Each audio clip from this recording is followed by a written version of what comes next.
up, everybody? Welcome to the Plain Jane Cars podcast. We're going to switch it up a little bit today.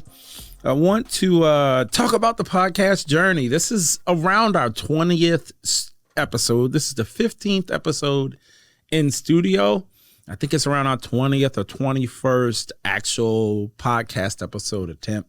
So I want to talk about a few things, and it's just me today. You guys are stuck with just me, so hopefully it's not too bad. I actually started out when I did the in-house studio, not in-house studio, but I bought a few pieces of equipment and set a little setup in my office and started playing with lights and the mics and the camera and all that good stuff. And I realized I won't necessarily say I was bit by the bug, but I found that, this is interesting to me. I enjoy talking into a microphone, and I never thought that I would say that because I don't necessarily enjoy vlogging, but I'm enjoying this podcasting.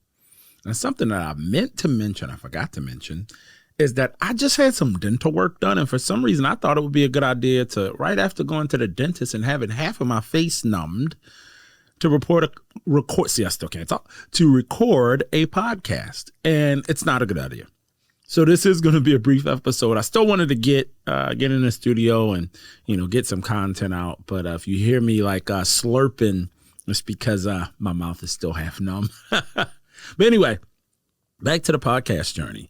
I've had a number of guests on. I say all the time, I appreciate the support, but I definitely appreciate the guests because as you can imagine, if you've never been on camera or if you've never been on YouTube, maybe you have a social media, maybe you have a Facebook, Instagram, all these things. By and large, most people aren't really comfortable with putting themselves out there, especially when it's not for any kind of personal gain, right? Most people, not even most people, but a lot of people are just shy. Some people are protectionist, understandably. Other people say, I don't know a person well enough like me to come onto their platform and, talk about anything. So I've been really appreciative of my guests and really all of the people that have come on. I would say I have some sort of relationship with them. And one thing I know that's difficult for all content creators. I was watching an episode of a automotive content creator on YouTube earlier this week, and they had a little bit of an awkward clash with another content creator. And I know it's difficult for content creators to keep reinventing themselves, stay entertaining, stay engaging. I think the ones that are really good at it make it look easy, but it's not. Even just recording a podcast, going through the effort of scheduling guests and doing, production around it, the whole show rundown, coming up with the ideas of what it's going to be like. And I'm not here to complain about it. I enjoy producing content, but it's like any other hobby. It's like a learning curve. Some people may have, I don't know why this came to mind, but I had a former colleague and his wife was a hobbyist, like I'm a hobbyist, just loved getting into things. And one thing she really delved into was scrapbooking. Now, strange as that may sound, like scrapbooking, she had an entire room. He renovated a room in their home to accommodate her scrapbooking hobby. And over the years, she got better and better and better, and she really became an artist. Had another former colleague, same thing. His wife was going to go into fashion. She went to fit.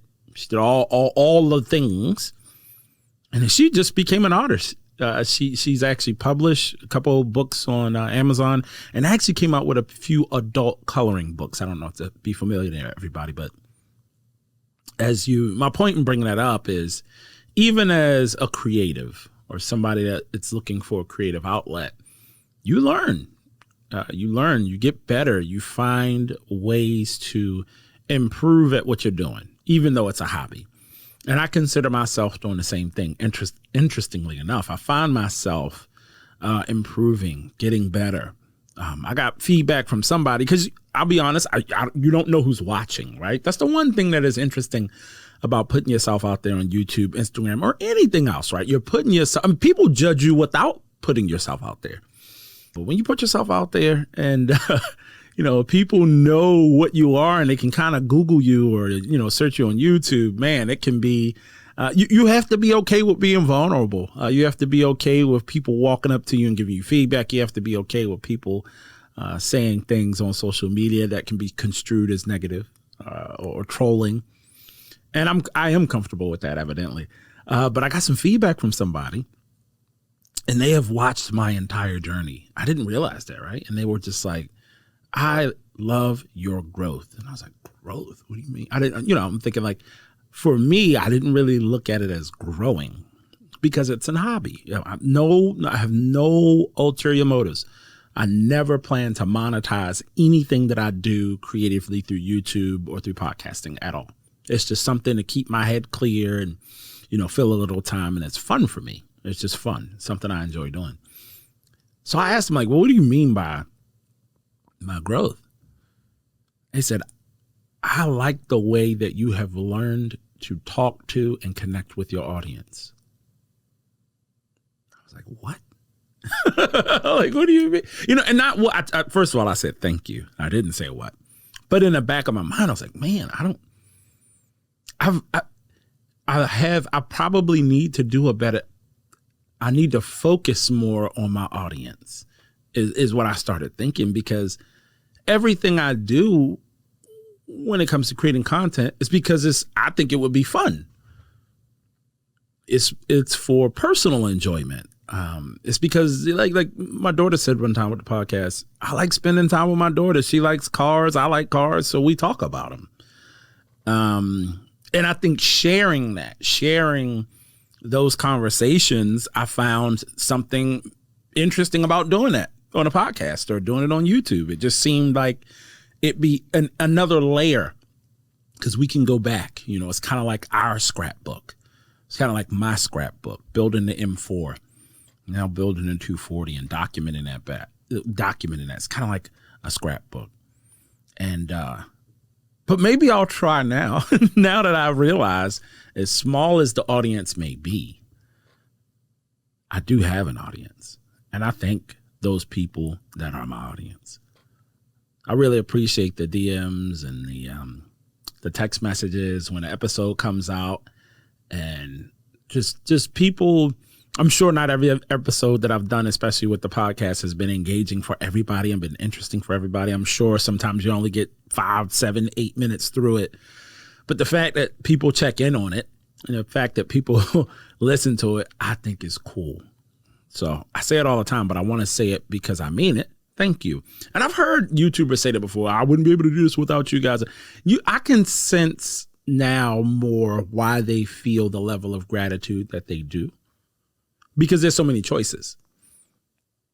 TV and entertainment isn't what it was even 5 years ago, 10 years ago. It's a la carte.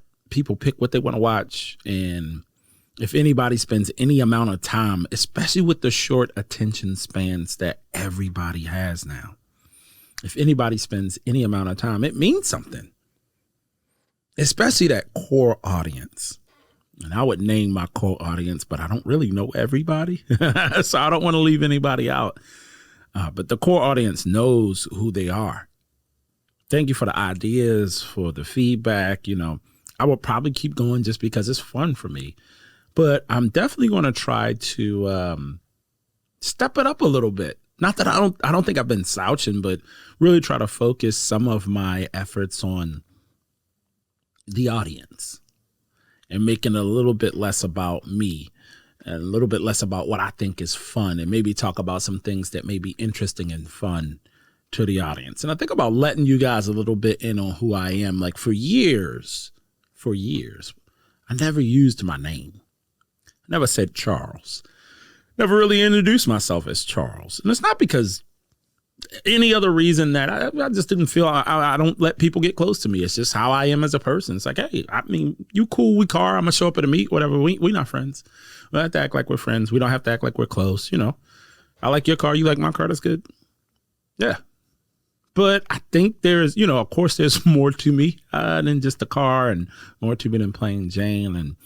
And of course, I at least owe it to the core audience so that you guys see a little bit more about myself and I know people ask all the time, so what do you do for a living? Or well, there's a part of my audience that knows what I do for a living.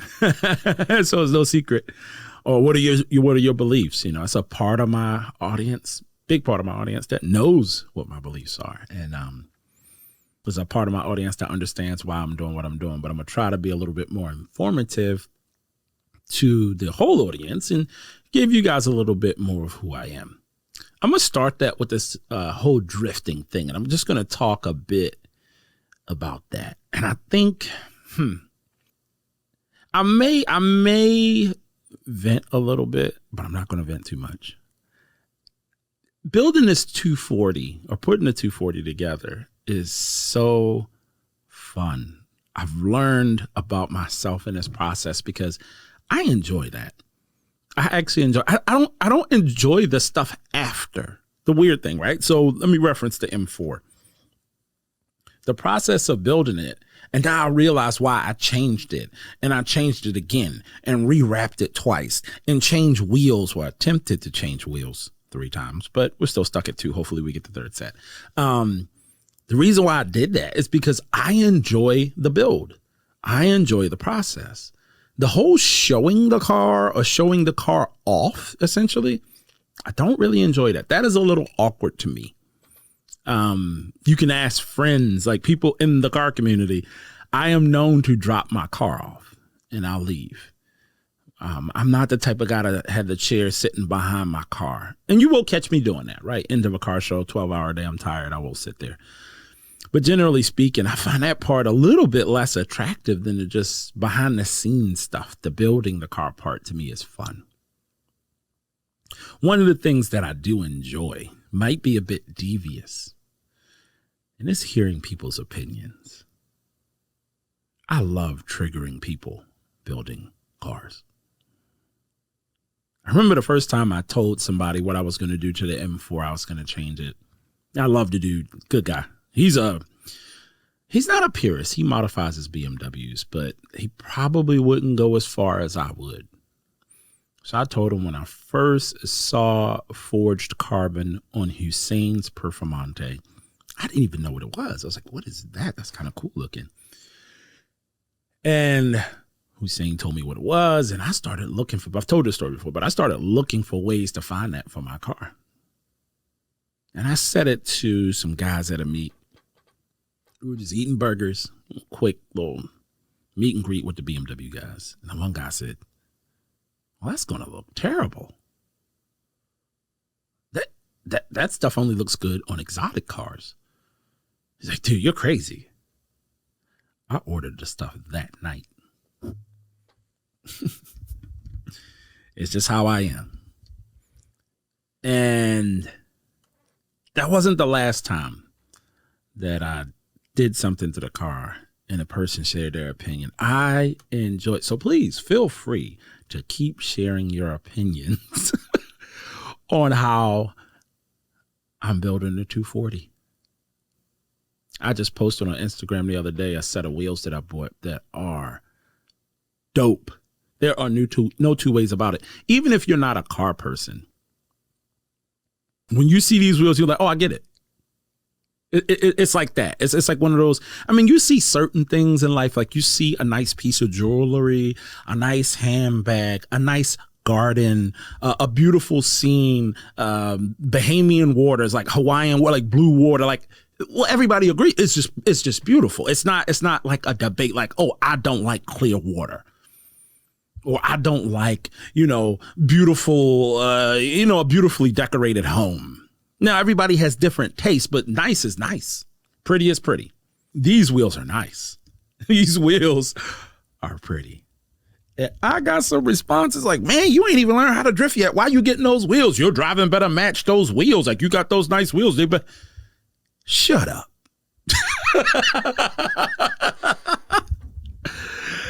Nah, I'm joking. But I'm not really joking. It's like, people are so worried about, and I am worried is the wrong term because I don't mean it in a negative way. People are so bought into there is a way to do things. And there is. There is a way to do things. But the only way that there has been, the only reason that there is a way to do things is because somebody developed it. Somebody took some risk. Somebody figured it out. Somebody did something different. Somebody learned. Right? So I'm not saying that I'm trying to break the mold or be so different. No. But I don't necessarily have to do things in the order that other people do. There's a person who says, you know what happens when people build good looking drift cars? They don't drift them. I said, it's probably true. I can imagine you wouldn't want to destroy a nice looking car. Sure. I'm not sure what to do with that information though, or how it applies to me. Now, I didn't say that to them, but that's the mental thing. I'm like, okay. So should I not make the car look nice? Should I do it your way? Should I spend money on less expensive, uglier wheels? Should I not put a body kit on? Should I do it your way? Because the only person that's paying for it, or that's responsible for it, or that has to answer for it, or has to deal with the headaches, or the person that's building it, whether it's me or anybody else. That's one thing I'll tell like some people that hang out, like we'll be at car meets and car shows. I never have an opinion about anybody else's car that's negative. Never. Now, people have different tastes. You know, I look at something like, yeah, not how I would do it, but I respect it. I don't, you know, I guess what I would say is I would have to care. That's what I was trying to say. I'm not as bought into other people's journeys enough to have an opinion on the order in which they choose to do anything. You know, some people say, I wouldn't do aesthetics first. I would do performance first, right? Do your engine swap first. I'm glad you started the sentence with I, because that's exactly how you would do it. And that's good. You should. I look forward to observing you do that. That's okay.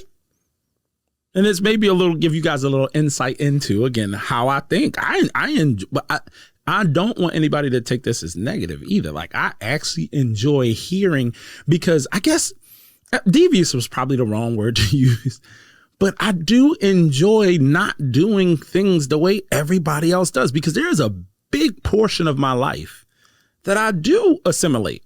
I do things the way everybody else does, generally speaking, because it's the right thing to do. So in the parts of my life where I have total control, essentially, with a little bit of humility, I do it my way. I'm married. I got kids. I do everything, you know, I give a lot of my time, volunteer work, you know, and many of us do that. Many of us have so many other obligations. That is what a hobby is about. Now you want to tell me I have to follow the rules? I have to do it a certain way? I have to qualify? You're right. Not for me. It's not for me. I'm going to do it the way I want to do it. And I look forward to hearing not everybody, but hearing certain people's opinion on how I do it. And I cannot wait for the first time I'm drifting and I smack the 240 into a wall. And somebody said, yeah, see, he should have never spent all that money making that car nice. Because it'll happen. It's a part of drifting. Yeah, I get it. And I'm going to smile at him. It was like a guy the other day on Instagram. I commented on a creator's post it's just crazy. This dude, Ezra Media. I don't know him as well as I know Richard, Remnant Media, who I speak on. And actually, Richard he did a few editing on a few of my vlogs. And me and Richard are definitely going to work in the future. Me and Ezra are going to work in the future too, whether they know it or not. We're going to work on this 240 because Ezra, God, he is talented. So he does this shoot, two of the nicest show cars in Houston. Like, but I ain't even going to sell him that short. I hate when people say I got the nicest M4 in Houston. Like, nah, dude, these cars, they got some of the nicest cars in the nation, in my opinion. Drew's 240 is out of this world. Just an amazing car. And I've talked about it multiple times. So I guess I was trolling a little. I don't know what I was doing. I just put on the post. I replied to this on Instagram, mid, but a laughing emoji, like mid, like kind of like, it's all right. You know what I mean? I thought that's what the kids say when you say, oh, it's all right, but you know it's in jest. And I was at the video shoot, right? Our car was there. And some kid replies, but you got a goofy wrap on your car. And you know what I said to him? I agree. That wrap is goofy. I can't wait to take it off. That's why I don't drive that piece of junk. And he was like, huh? I replied, I was like, yeah, no, I agree with you. The wrap is one of the goofiest I've ever seen. That's why I don't drive the car. We agree. And he replies one more time, you do know I'm talking about your car, right? I said, we both talking about my car. I said, you okay, buddy? Social media, just shortly after that exchange I posted on my story on Instagram, nobody should take social media seriously. Like, seriously. Say that again. Nobody should take social media seriously. Like, seriously. It's just social media all the way around. He would be shocked to know that I had the exact same opinion about that rap as he did. And anybody that has spent more than 5 minutes with me at a car show, they will know that I hate that rap. The moment that it was wrapped, I looked at the car and I picked it up. I was like, yeah, this is coming out. If I didn't feel obligated because Ted and Sean and those guys did such a wonderful job on it to leave it on, I probably, if I didn't have the relationship with EVS that I did, I would have taken it off probably after a month. For two reasons. Because I don't like the rap. And I would love for somebody to say, he wasted all that money on that rap and took that rap off, because people have funny opinions. And I like that stuff. I don't know why. I can't answer why. I think it's my mom's side of the family or something. I don't know. Anyway, so when it comes to drifting, get you guys into my head a little bit, I'm going to do it. Build the car, not drifting. I'm going to learn to drift the way you learn how to drift. I'm not going to reinvent that. That's like learning how to play the piano, right? Learning a skill, I think, is different than doing art. And I think building a car or customizing a car is more of an art than it is a science. So that to say that there is a predetermined, prescribed way is just wrong.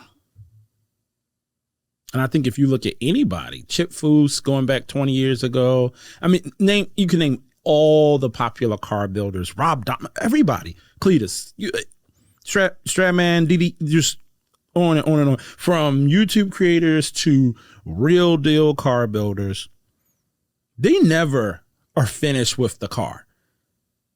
They would tell you the way they did it. There's so many things they would have done differently. And maybe across different cars, right? And they learn from each build. They do everything differently. So when you see somebody learning, allow them to learn. And I'm learning how I'm going to build a 240. I listen to people's opinions because I don't know a lot about Nissan. I call it a Nissan or a Datsun. I don't know much about them, but I'm learning. I do feel like I have an eye for things when it comes to putting the cars together, except for the wrap that's on my M4 now. I do have an eye. And I think once I get done with it, it's going to look good. And I'm going to learn how to drift while I'm doing it. And the learning how to drift part, to spend some time on that, is there's a couple different approaches I want to take. One, I want to learn the dynamics of what's happening. Like a guy asked me the other day, he's like, can you even do like a real donut? Not just spinning in a circle, but like an actual donut. And I thought about it. I said, well, yeah, I said I can slide a car for sure. He's like, yeah, nah, I'm not talking. I said, no, I could totally slide a car. But one thing I have not done is change directions. So like a figure eight kind of thing. So if you guys can imagine what I want to learn how to do first, slide the car to the right? Or I'll use clock position. So slide the car counterclockwise in a controlled circle. Then slide the car clockwise in a controlled circle, right? Because it should be a different feeling. The dynamics of the car, I'm imagining, going to feel different. The forces on my body, how I have to position myself, all that good stuff. It's going to feel different. Then I'll have to learn in my head,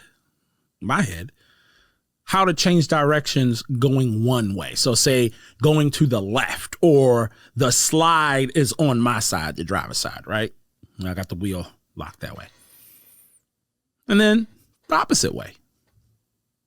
Understanding the dynamics of how the car reacts, what gear to be in, when to clutch kick, learning without a steering kit. Like an angle kit, learning without a handbrake, and try to do it all through clutch, throttle, and stock steering angle.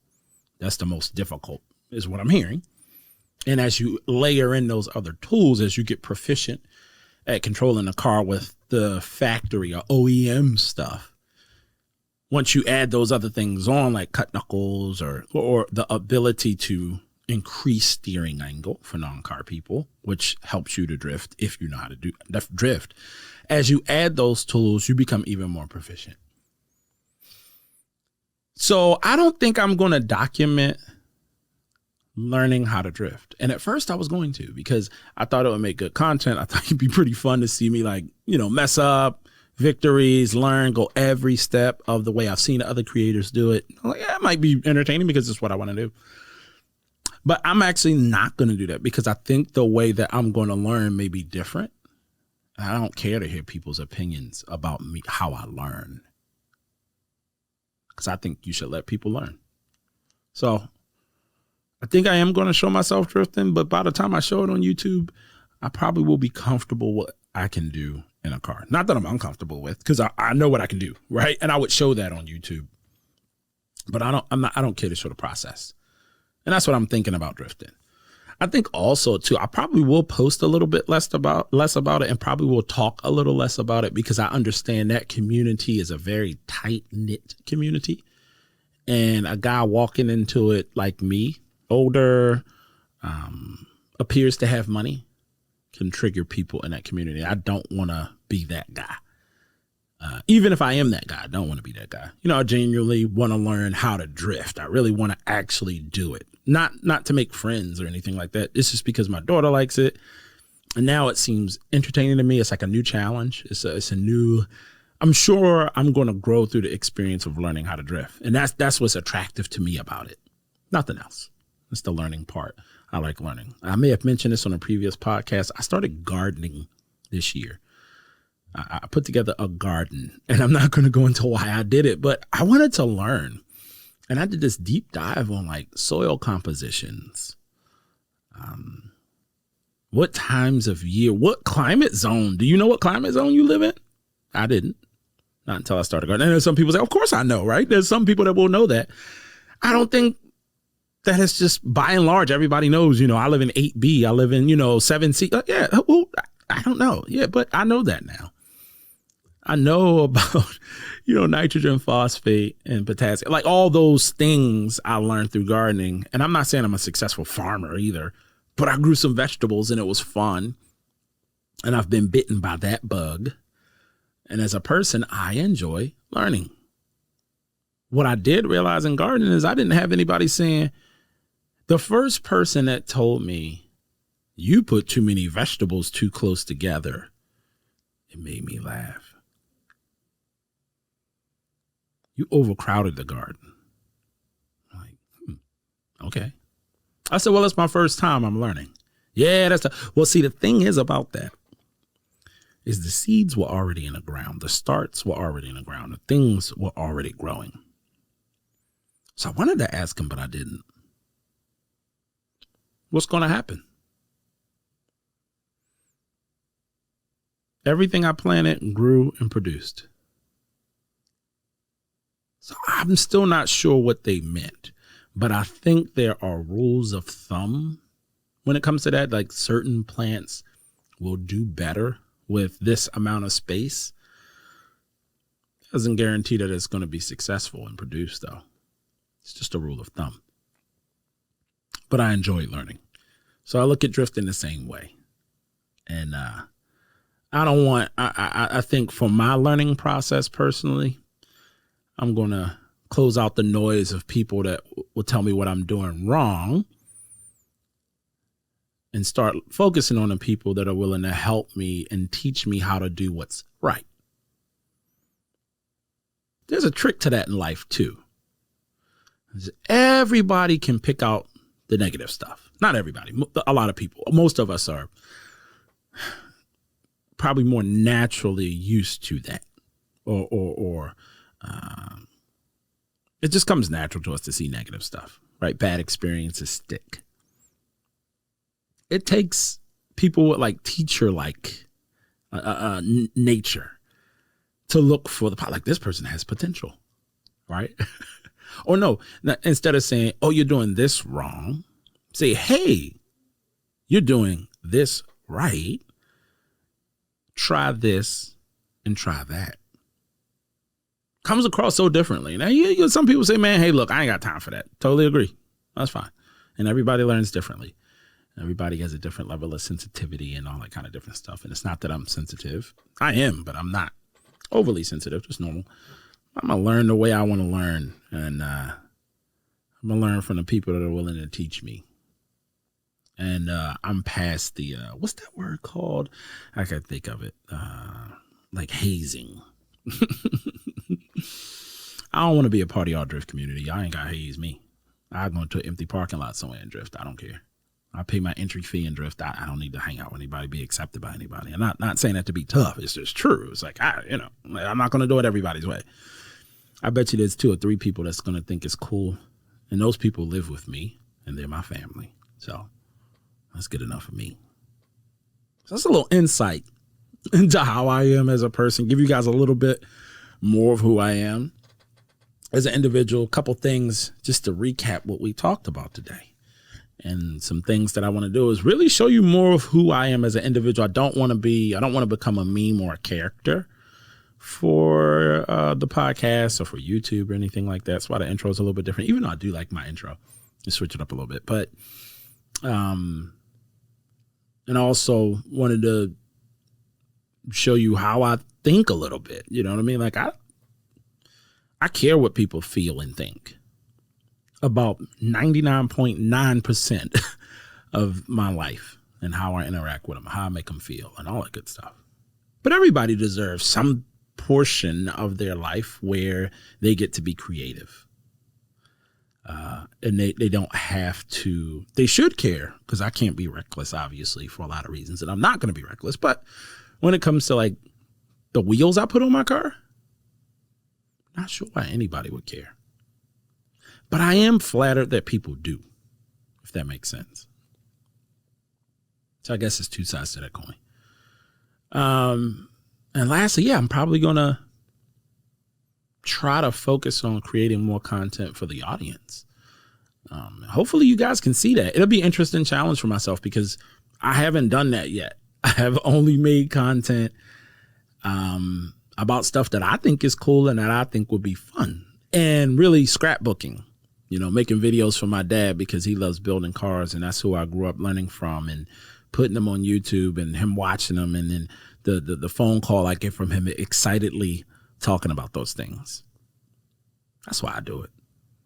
That's why I started doing it. Or continued. That's not why I started. That's wrong. That's why I continued doing it. Once I saw he was excited, he's like, man, that's cool. This, that, and the third. It's so fun. And my mom too, core audience.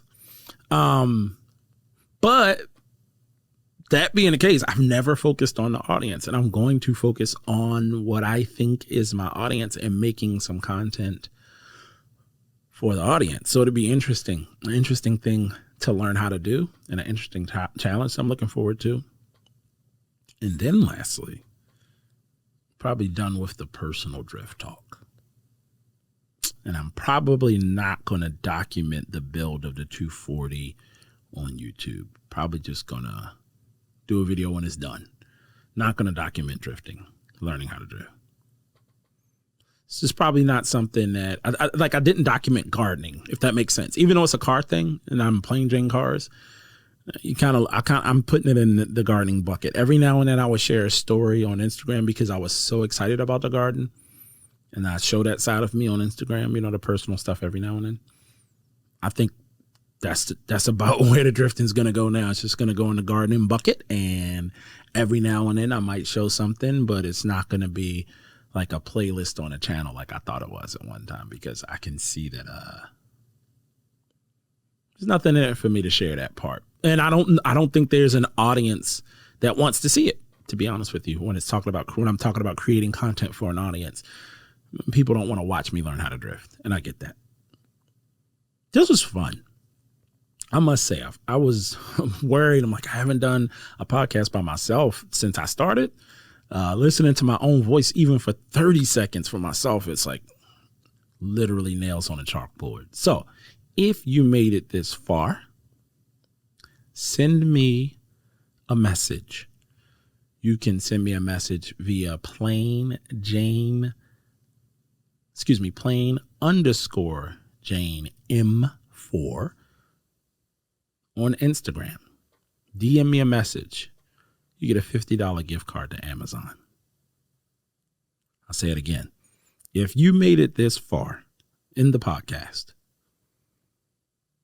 or on YouTube, I probably will delay the YouTube release because it's really about the podcast. Send me there's certain people I'm going to give you the $50 gift card when I see you at the meeting because I know you're going to make it to the end. But other people, and even if you don't want it, right? You're a loyal listener. I know some people are like, Charles, you ain't sending me $50. Send me a message. And I'm saying it because I appreciate you, for one. For two, it's fun to do giveaways. And three, I really want to know who my core audience is. I want to know people who are going to take that extra step to send me a message. If you have my phone number, you can text me. If you don't have my phone number, again, it'll be on the screen, or I'll spell it. On Instagram, it's PLANE